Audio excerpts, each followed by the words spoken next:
The battle is the Lord's. May mga times sa buhay natin, kapatid, that there are times that there are uncertainties. There are situations as human beings, as people in the world, that we face situations where we are in a point of uncertainty. We don't know what will be the outcome of things that might come in our lives. And sometimes we are asking, alam kaya ng Lord yung nangyayari sa buhay ko? Nakikita kaya niya ang aking sitwasyon? O nakikita niya kaya yung nangyayari sa aking pamilya? Nakikita niya kaya yung nangyayari sa aking trabaho? Nakikita kaya ng Panginoon kung ano yung sitwasyon ko ngayon dito sa aking eskwela? No? There are times that we are able na para bang napapatanong tayo, napapaisip tayo, nasan kaya ang Panginoon? Because most of the people in this world, they're always looking at the suffering stage. They're always checking doon sa pangyayari kung saan merong paghihirap, merong pagdurusa yung mga tao, merong mga bagay na nangyayari, may mga challenges. We tend to focus on those things. And what if, kapatid, dumating sa punto na yung battle na yon, yung laban na yun sa buhay mo, is yung laban na tingin mo hindi ka mananalo? Have you faced battles like that? Or are there times in your lives na alam mo na mukhang wala mangyayari dito, mukhang wala nang pag-asa? There are times in our lives, kapatid, in many different facets of our lives, that we may face such situations. No? It's either a financial thing, maybe there's a breakup in the marriage, maybe there's something, relationship loss, no? Or maybe something na may kinalaman sa ating kalusugan. A lot of things can happen in our lives. And doon tayo papasok, kapatid. Na napaisip na ba tayo, kapatid? Yang bang laban na yun ay laban talaga natin? Yang bang laban na yun ay talagang sa atin? O ang laban na yun ay hindi sa atin, kundi sa Panginoon? We must learn, kapatid, to attribute when the battle is ours and when the battle is the Lord's. In 1 Samuel 17:47 in the ESV version says to us, "And all this assembly may know that the Lord saves, not with the sword and spear, for the battle is the Lord's, and He will give you into our hand." So dito, kapatid, we remember what David did noong time na to. Because when he faced Goliath, when he heard the voice of Goliath na minamalit po ang buong Israel, di ba? Sa harapan ng maraming tao, napapahiya ang buong Israel. They are supposed to be the land of God, the land of the promise, the land on which God is supposed to be yung kanilang Diyos. Sapagkat ang mga Pilistinos o mga Philistines during that time, they are worshiping different gods. They are worshiping Molech, they are worshiping Baal, they are worshiping Dagon. These are yung mga anito, kumbaga mga iba't ibang rebulto na kanilang sinasamba, the lords or the gods of their land. And so they're saying na yung kanilang Diyos, kapatid, ay yung tunay na Diyos. Now, someone came from their place at hinamon yung buong Israel. Diba? Kung yung Diyos nyo ang totoong Diyos, at ang Diyos namin ang totoong Diyos, let us fight. At kung sino man nanalo sa atin, tingnan natin. Ibig sabihin, pag kami nanalo, ang Diyos namin ang totoo at magpapasakop kayo sa amin. Kung ang Diyos nyo ang totoo, magpapasakop kami sa inyo. And David heard it loud and clear, kasi lahat ng mga tao natatakbuhan, natatakot, ang laki. Sabi nila sa estimates, probably 8 feet, sa iba, 10 feet or more. It's part of that Rephaim heritage, di ba? We read the Bible. There were the Nephilims, then the Anakims, and then the Rephaims. And Goliath was part of that group ng mga higante na kinatatakutan ng sangkatauhan during that time. Pero ang unang-unang binanggit po ni David pagdating niya ron, sino tong tao na to na nagmamaltrato sa ating Diyos? Di ba? Sino tong nagmamalaki na to na mas malakas sa aming Diyos? Ang sabi niya, let everyone know in this place that it is not through man. Ibig sabihin sa pamamagitan ng espada at tampana na ang Diyos ay nagliligtas. Kundi, ang laban na to ay hindi natin laban kundi ang battle. Ang battle na to, ang laban na to ay sapat sa ating Panginoon at ibibigay kanya sa aming mga kamay. Kasi before nagsabi po si David, dumakita siya ni Goliath, sino to? Diba? Parang ganun. Napaisip siya. Bakit minamaltrato mo ang aming Diyos? So dito, dineclare po ni David agad. Hindi niya sinabi kung gaano kalakas, kung gaano kalaki si Goliath. Kasi alam naman natin, physically, He was taller, he was bigger, he was stronger.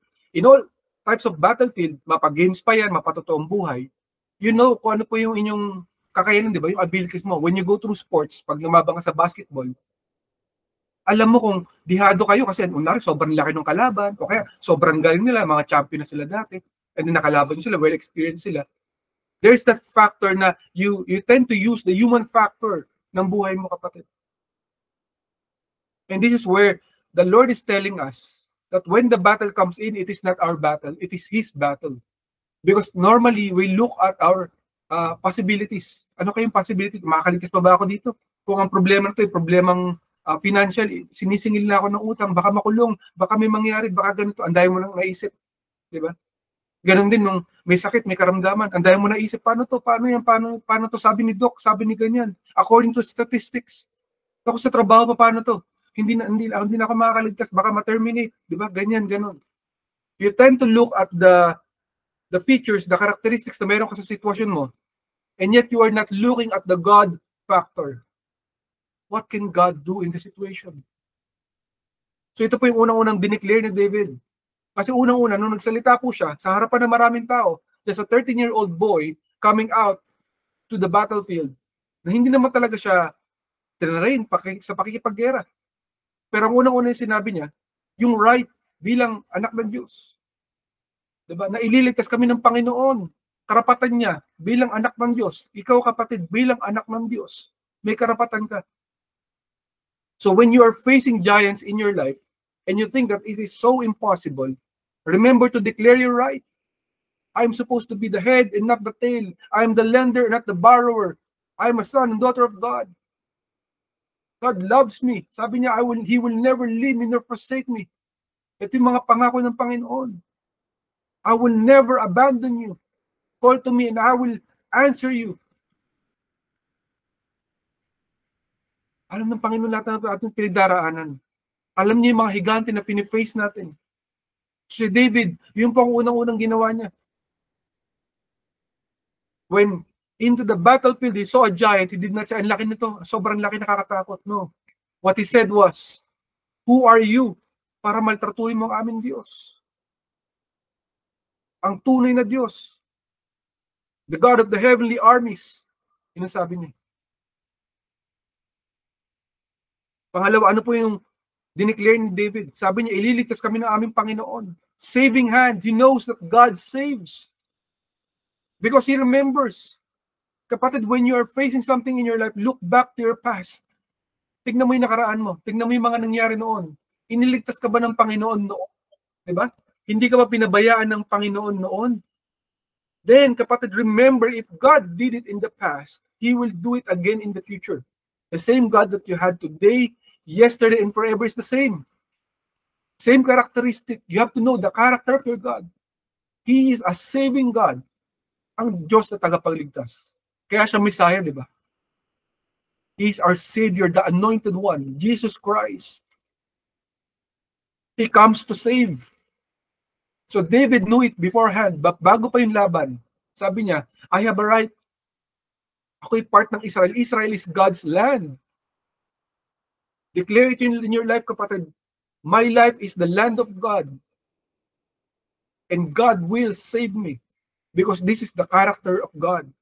At pangatlo, kung gaano ka makapangyarihan ng Diyos. Kasi sabi niya, the battle is not mine, the battle is the Lord's. So remember, kapatid, ano man yung hinaharap mo sa iyong buhay, sometimes it's so hard, impossible, di ba?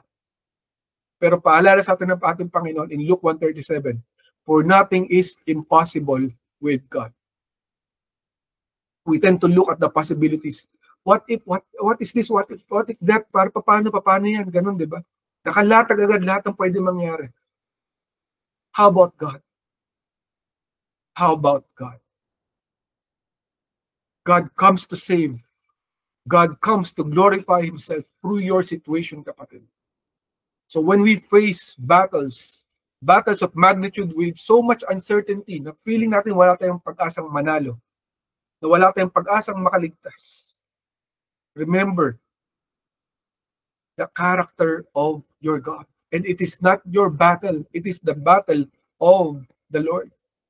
I remember back then, I was in college, And nung makita namin kung gaano kalalaki yung mga kalaban namin sa basketball, ang karamihan ng height namin, ranging ng height namin, 5'6", 5'9", 5'8". Ang lalaki ng kalaban namin, 6'5", 6'4", 6'3". Kinakabahan na yung mga kakampi ko. But when we prayed before the game, we prayed. At pinagtawanan kami ng kabilang team. I felt so much of the power of the Holy Ghost during that time that I want to fight for God's name. I was only 5'6" during that time still. Hindi ako matangkad na tao. Pero kapatid, yung binigay sa aming energy ng Panginoon, hindi mo pwedeng ipaliwanag. Itong team na to na tinatambakan lahat ng kalaban, almost 50-60 points every game. Yung bola na dala-dala nila pababa pala sa kabilang court, hindi makababa. Naaagaw namin lagi yung bola. At tinambakan namin sila 50 points. They cannot believe it. I also cannot believe it myself. Because I wanted to glorify God, not myself. Kapatid, there are times in our lives that we will face situations that are impossible in our own eyes. But remember, kapatid, sino yung Panginoon mo? Sino yung pinapahiya ng kaaway? Sino yung pinapakita ng kaaway na hindi ka natutulungan? Di ba ganun ang kaaway, bubulungan ka niya? Hindi ka na makakaligtas. Hindi mo yan kakayanin, wala nang mangyayari. Hindi ka mahal ng Diyos. Tinalikuran ka na ng Diyos. Iyon yung mga bulong ng kaaway. And so just like that situation, you also remember, we were back in the province, naimbitahan kami. I never knew na mayroon palang masamang balak yung mga tao doon. And we encountered rogue soldiers during that time na pinagtangkaan yung buhay namin mag-asawa. Hindi wala pa kaming anak noon. At tinareten nila kami, tinareten nila ako. I thought myself na mamamatay na ako during that time. Pinalibutan yung buong hotel kung saan nandurong kami. 2 truck na mga sundalo. And I prayed, Lord, iligtas mo kami dito. I will fight for my wife until the end. Pero alam ko, lalabas ako at iligtas kami. No matter what it is. Hindi ko bibitawan yung faith ko. And as I prayed, kapatid, narinig ko pa sila nagsisigawan sila sa may labas. May mga baril silang dala. Ang dami nila. Maybe you've heard a lot about those mga pumapatay ng mga NPA. I thought that yun yung gagawin nila sa amin pag bibintangan nila ako NPA.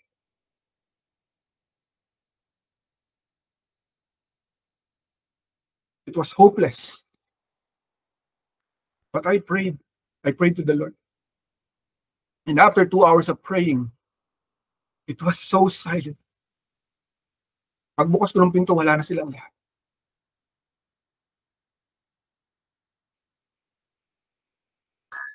We may face giants in our situations, kapatid. Giants that are so powerful that we can think na wala ng pag-asa. But remember God's goodness. Because God comes to save. And remember that the battle is not yours. The battle is the Lord. Focus point number 1 na binigay sa atin ng ating Panginoon is, who can help us? Sino kaya ang pwedeng tumulong sa atin pag wala ng pag-asa? Pag parang feeling natin na parang wala nang mangyayari. Sino pa ang pwedeng malapitan? Diba? Sino pa ang ating pwedeng takbuhan? In Lamentations 3:25 in the ESV version, it says to us, my help comes from the Lord. I lift up my eyes to the hills. From where does my help come? My help comes from the Lord who made heaven and the earth. Sometimes we tend to look at our situation na para bang wala ng pag-asa. And you've been going through something throughout the years, maybe throughout the days or throughout the weeks, na parang walang nangyayari, walang nagaganap. It seems na parang iniisip mo na wala ng pag-asa, wala nang pwedeng tumulong. Pero malinaw dito sinasabi sa ating Panginoon that your help will not come from you. Your help will not come from someone else. Your help will not come from your ability. I-apply mo to sa buhay mo. Your help will not come from your bank. Your help will not come from the vitamins. Your help will not come from the resource persons na nilalapitan mo at humingi ka ng tulong. You can look through so many ways, different ways para ma-resolve ang problema mo. But the reality is God is only using those people God's only using the resources to help you. But at the end of the day, ang help mo ay nanggagaling pa rin sa Diyos. Yan ang tatanda mo, kapatid. Yung tulong hindi nanggaling sa tao. Yung tulong hindi nanggaling sa pera. God only used this as part of His agenda to fulfill His mission sa buhay mo. Yung plans niya sa buhay mo. But at the end of the day, siya kapatid. Siya lamang ang may kakayanan na tutulungan ka. Be reminded of that always. Because most of us, we tend to think that we have that ability to help ourselves every time. It's normal being a human. Diba? You should be self-sufficient and all. Tulungan mo yung sarili. But there are things that we have to understand in this world. Hindi po yung dahil sa atin. May magtanong sa akin minsan, paano ko pa kayo mapoprotekta ng aking anak kung wala ako sa piling niya lagi? Diba? I told that person, sabi ko sa kanya, natitignan mo ba yung anak mo pag tulog ka? Nakikita mo ba siya? Diba hindi? The only protection ng anak mo nung wala ka, natutulog ka, wala ka sa ulirat, wala ka sa sarili dahil tulog ka or something, is the Lord. So the Lord protects us 24/7 and more. More than 24/7. Because He is beyond time. So let us be reminded na hindi po tayo. Hindi po yung ability natin. God is using our ability to help us out. Pero hindi po yun yung ultimate help natin. Nanggagaling pa rin yan sa ating Panginoon. Kung walang hangin, hindi tayo hinga. Diba? Kaya nga tayo nakakahinga kasi may oxygen. Galing yan sa Lord. Alam mo yun, kapatid. Ang liwanag galing sa Panginoon. There are things in this world that we get from the Lord for free. Kaya pag umalis tayo sa mundo na to, pag nawala tayo sa mundo na to, hindi mo yung madadala doon kasi wala ka naman talagang dala-dala. Diba? Lumabas ka sa mundo na to at lalabas ka pabalik sa Panginoon without bringing anything. Lahat galing sa Kanya. So ang help natin ay galing sa ating Panginoon. At ito po yung na-recognize ng matandang babae na dinudugo siya for so many years. Di ba? Daming pinapagaling ating Panginoong Kristo habang nagmi-ministry siya. Lahat po ng tao na nilapitan niya, pinapagaling niya. Eh itong babae, hindi siya makalapit kasi sobrang hirap siya. Naka-ano siya sa sahig. I'm not sure kung nakaluhod siya ron or nakaupo siya sa sahig. Pero ganun na lang po yung boldness ng tao na to. She was so bold to touch the garment of Jesus Christ. Because she had faith and she knew where the help will come from. Alam niya ang help, ang tulong manggagaling sa ating Panginoon. And so by faith, she touched the garment of Jesus Christ. At sabi ng Panginoon, sino humawak sa aking damit? I felt the power came from me. Sapagkat yung babae na yun gumaling. So be reminded, kapatid, that it is from God that we will get our help. And when we are in trouble, when we are facing things in our lives na parang imposible, put on the garment of praise. Diba? Worship God. This is what you need to do. Garment of praise, meaning that you will put upon your life, ilalagay mo sa buhay mo yung pagpupuri at pagsamba sa Panginoon despite everything that you are seeing by your own eyes. You have to battle by faith. Speak life, speak faith, knowing, kapatid, na ang Panginoon na magre-resolve ng iyong sitwasyon. There are many impossible things in this world, kapatid. So many impossible things. Pero sinabi ng Panginoon, with God, nothing is impossible. You have to remind yourself of God's promises. So you have to put on the garment of praise because the Lord inhabits our praise. Kapag ang tindi ng mga nangyayari from all directions, may mga dumarating, di ba? Then praise the Lord. Lord, praise you, God. I do not understand. I do not know what's happening, but I know that you will save me. I know that you have come for me, Panginoon. You will protect me and guide me. At ito ang hinahanap ng Panginoon. Yung pupurihin natin siya sa gitna ng ating mga pagdurusa, sa gitna ng ating mga problema, sa gitna ng ating mga pinagdaraanan. Hindi naman natin siya pinupuri pag nandiyan yung sagot. Kasi maraming ganun tao eh. Pag nandiyan yung kasagutan, praise God, thank you. Lord, kapatid, answered prayer na. Salamat sa prayer mo. Pero doon ka lang nagpuri sa Panginoon. How about yung time na pinagdadaanan ka? Are you still worshiping God? Are you still praising Him, kapatid? When He says to all of us that He inhabits our praises. Doon siya tumitira, doon siya nananahan. So pag in trouble ka, kailangan mo ng protection, di ba? You need an escort. You need someone to be there for you to protect you. Now, if you will not praise God, sino magpo-protect sa'yo? Diba? You should be under the hand of God. Kaya napakaganda nung prayer ni Jabez, sabi ni Jabez, "O Lord, that your hand will be upon me, that you will enlarge my territory, that you will keep me away from evil, that you will bless me indeed, and so that I will not be a cause of pain to anyone." Jabez knew, alam niya, na yung pangalan niya kasi Jabez or Jabez is, ang ibig sabihin nun, masakit or sakit. Napakahirap kasi pinangalanan na siya ng ganun. Lalaki siya na ganun yung pangalan niya. But he believed in God. He decreed and declared God's authority over his life.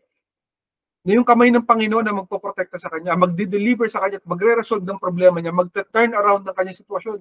Na kahit technically na-place siya under a curse, he decreed and declared na magbabago ito. Na yung kamay ng Panginoon mapapasa kanya. Sasa kanya. Na palalakihin ng Panginoon ng kanyang teritoryo, kanyang nasasakupan, meaning influence. At poprotektahan siya ng Panginoon mula sa kaaway. At i-bless siya ng Panginoon. Yes, indeed, Lord, bless me indeed. So that I will not be a cause of pain to anyone, even myself. Kapatid, you have to know that everything comes from the Lord. So you have to put a garment of praise. You have to worship. You have to know sino ang tutulong sa'yo. Sapagkat marami sa atin, doon tayo pumakapit sa patalim kung saan na tayo tumatakbo, ano iniisip natin, nagpapanik tayo, we are so anxious and all. And first step na dapat natin gawin is praise God. So when you are in trouble, kapatid, these are the steps to do. Praise God, worship Him, and see His salvation upon your life. Siya magliligtas sa'yo. Number 2, kapatid, God never sleeps. Hindi po natutulog ang ating Diyos. Diba? May mga time na papatanong tayo, kaya yung kanta, diba, natutulog ba ang Diyos? We tend to think na parang iniwan tayo ng Panginoon when we are in trouble. Kasi ito po yung pinakamahirap eh. This is the testing of our faith. God cannot test our faith kung lagi natin siyang, alam mo yun, lagi siya nandiyan sa ating paningin. Kaya nga hindi mo siya nakikita eh. Because that's how faith works. You don't see God, and yet you believe in Him. Sometimes you feel that He's not working, but He's still working. Diba? Yung kanta, miracle worker, promise keeper. He's still the same today, yesterday, and forever. He will do the same.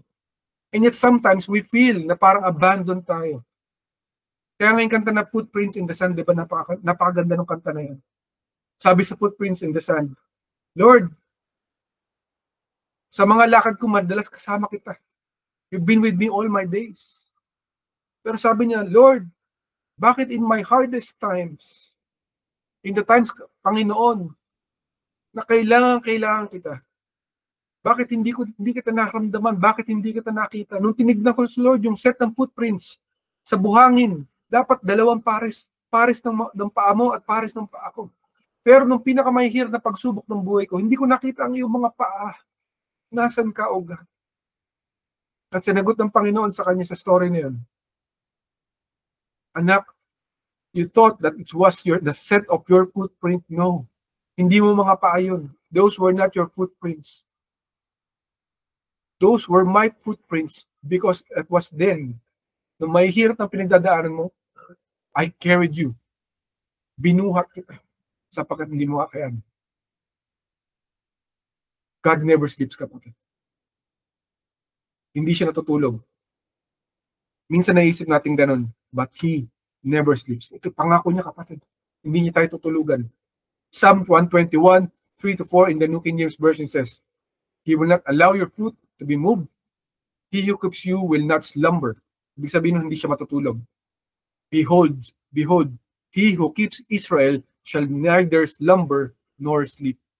Hindi po matutulog ang Panginoon or mag-lay down siya para magpahinga because God never rests. He thinks about us 24/7 more than else, kapatid. You are special in the eyes of the living God. Kaya nga nag-iisa ka lamang na merong DNA na ganyan. Ikaw lang ang may DNA ganyan na ganyan, kapatid. Yung ano mo, yung iris mo, ikaw lang ang may ganyan, kapatid, na iris. Yung fingerprints mo, ikaw lang meron nun. Wala kang katulad, wala kang kaparehas. God loves you more than you can ever imagine. So He is here to keep us from danger, from evil, to protect us all our days.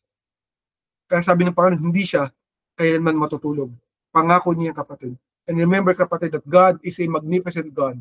When the situation is so hard, when the situation is too dark for us to even think na parang wala ng pag-asa, that it's so uncertain, wala na mangyayari, that we are supposed to lose that battle, kapatid. Remember that God is a magnificent God. Katulad ng kanta kanina.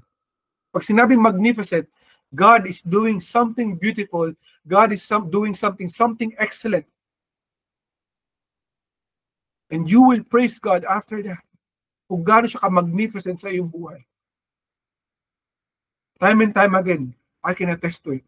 So many things that has happened in my life. Kung gaano karaming beses ako niligtas sa ating Panginoon. And I'm sure you yourself, you know, na maraming beses sa buhay mo na kung hindi ang Panginoon ang gumalaw, tapos na ang laban. You know yourself that it was God who saved you. You can attest to that. If He did that before in the past, He will do it again in the present time and in your future time. You have to rest assure yourself of God's great love. Sapagkat mahal ka niya. At kung mahal ka niya, hindi ka niya pababayaan. Diba? Kasi marami sa atin napapaisip na, hindi ako mahal ng Diyos. Pinabayaan ako, iniwan ako. Kasi nakatingin ka na sa nakikita mo ngayon. That's the problem. We tend to look at our very situation at the very situation lamang. But God does not work like that. God is a God of process. Yes, there are things that He will allow, and then later on He will save us. There's a reason for everything. God is a God of purpose. Maybe He meant it para palakasin tayo. Maybe He meant it for us to grow in faith, para mas lalo tayong lumapit sa Kanya. Or maybe He meant it so that He can save you from further harm. Kasi akala mo ito na yung pinakagusto mo, hindi pala ito para sa'yo. Pag pinasok mo pala ito, mapapahamak ka. Kaya hindi niya inalaw. So to further save you from your very situation. Because He has something much better than you are having right now. Ang tatandaan lang natin, kapatid, most of the time in our lives, when we are in a situation, we never know the outcome. We will never know the outcome. But we know one thing. We know who our Jesus Christ is. Kilala mo ang iyong Diyos. So doon ka manahan.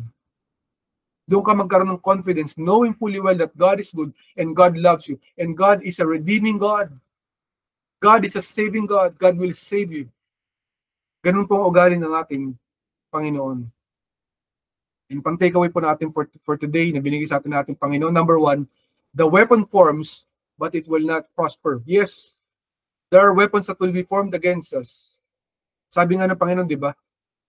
Take heart, in this world you will have tribulation. But remember, I have overcome. Meaning, if God overcame it, we will also overcome it.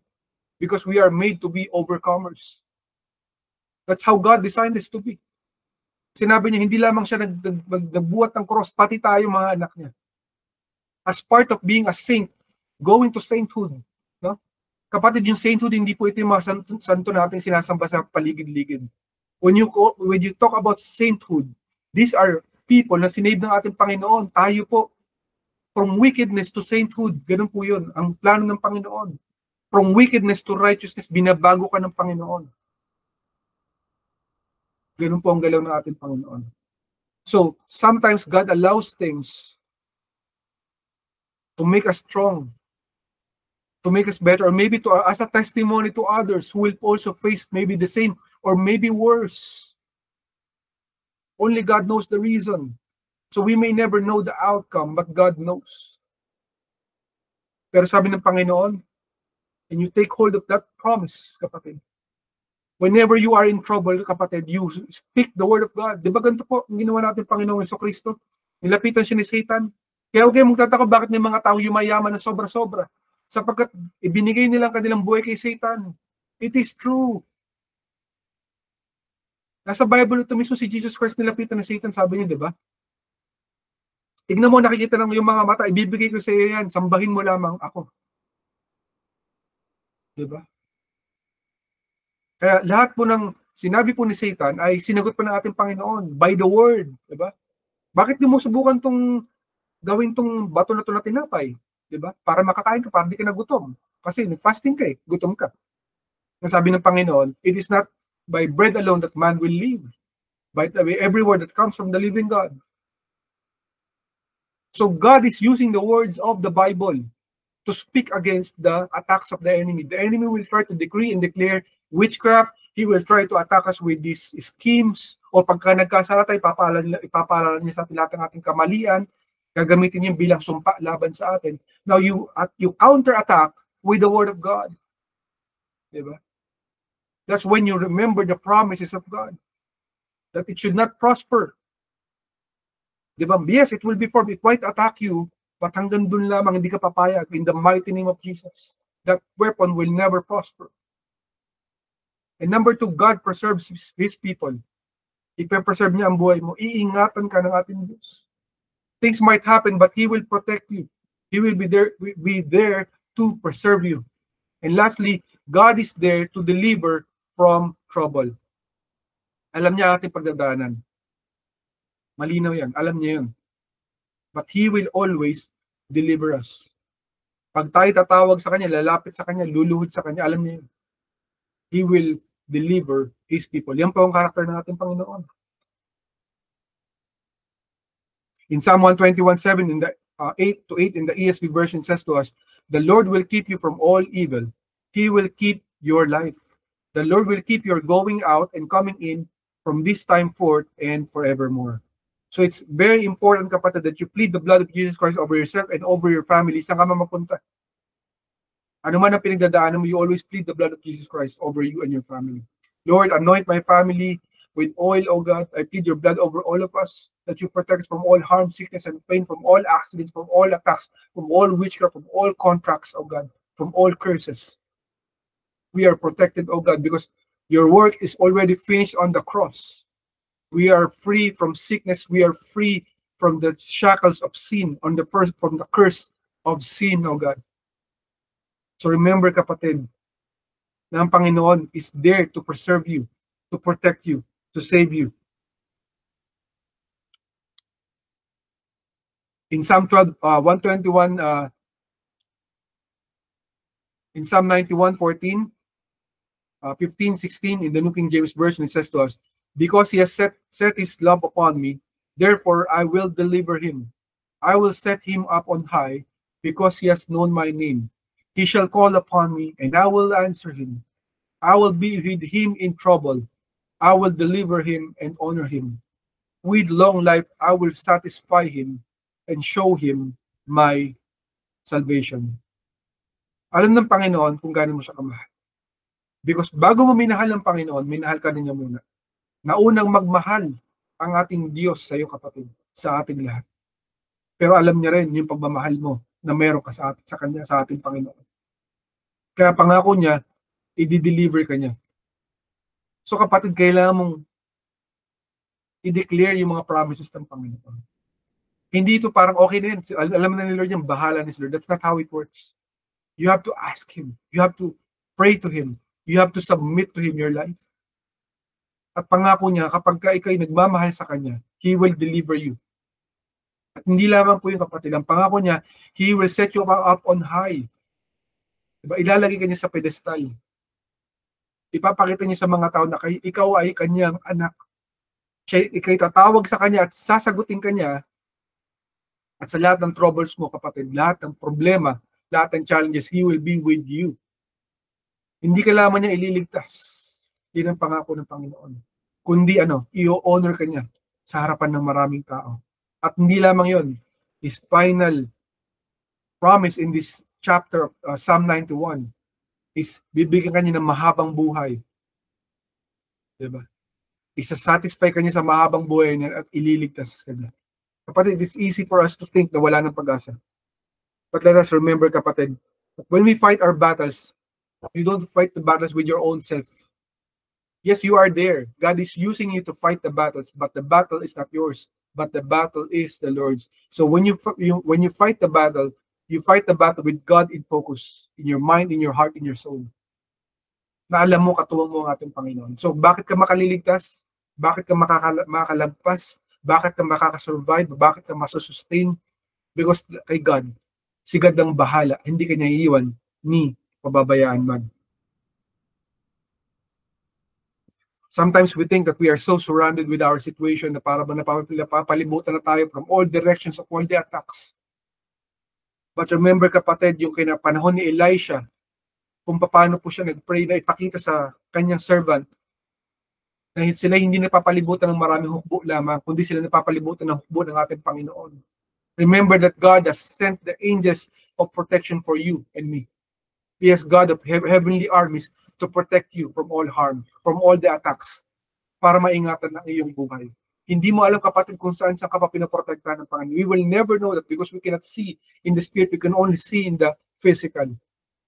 That's why kapatid, you have to pray in the spirit.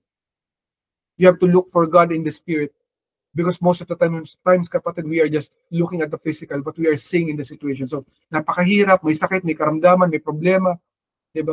Mayroong babayar na malaki, may problema sa aking family, may problema sa trabaho, may problema sa business. Ganun na kakatingin.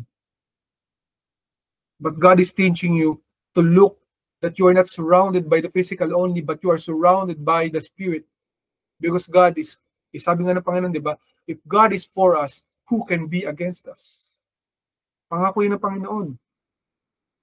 And when you fight, you don't fight just to fight itself, but you fight with your knees. Kailangan mo lumuhod sa ating Panginoon. This is how you fight the battles that you have in the Lord. Kung katuwang mo ang Panginoon, the way that you communicate is to fight with your knees. Lumuhod ka sa Panginoon, Lord, di ko to kaya. Kailangan kita. Iligtas mo ako. Ipakita mo sa kanya, Lord, na hindi mo ko iiwan, ni pababayaan man. Remember kapatid, that your battle, our battles, belongs to the Lord. It might be impossible in our eyes, pero tatanda mo kapatid, sa katapusan ng battle mo at lahat ng battle natin sa buhay na to, hindi lamang pinangako ng Panginoon na ikay ililigtas niya. Hindi lang pinangako na ikay hindi niya pababayaan. At lahat ng bagay na to is for His glory.